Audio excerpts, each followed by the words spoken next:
Dito tayo ngayon guys sa farm 3 namin guys.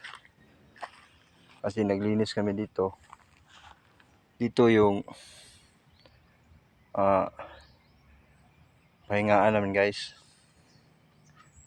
Sa farm 3. Ito yung tinatawag naming area 1. Yung malapit sa may pasada. Ito guys. Isa tayo dito sa farm 1. Farm 3, area 1. Ang produkto kasi namin dito guys is niyog. Niyog talaga ang priority naming tinatanim dito guys.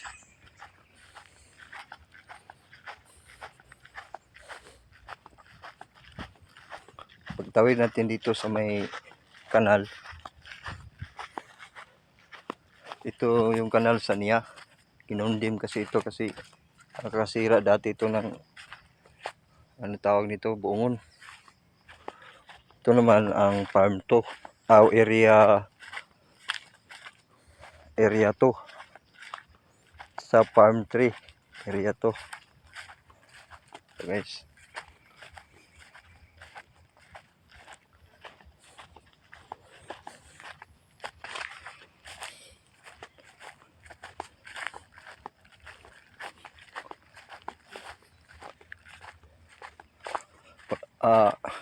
Pag dumaan ito sa hole nyo guys, pwede naman na humingi tayo ng kunting like and share lang guys. Natamaan kasi ito ng yung mga niyog, natamaan kasi ito ng El Nino. Pero ngayon, ano, marami ng bunga. Pero hindi pa makuha sa ngayong taon na to. Kasi maliliit pa. Ayan o. Oh, punong-puno na guys. Oh. Punong-puno na yung bunga.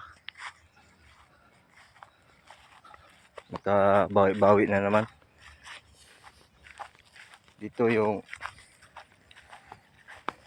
tinatrabahuan ko.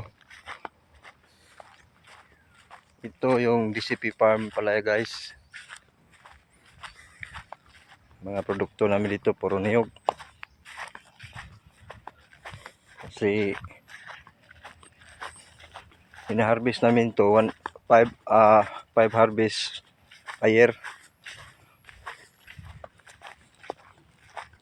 5 bisis kami mag-harvest sa isang taon.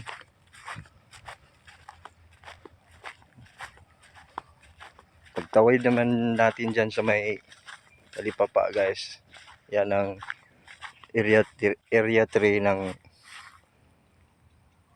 ano natin, farm 3.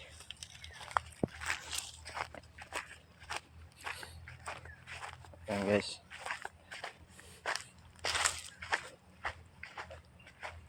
Oh, dati 0 to, ngayon may 2 na.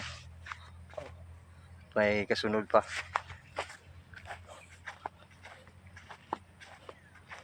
Ito. And that's all guys. Bye bye and God bless you.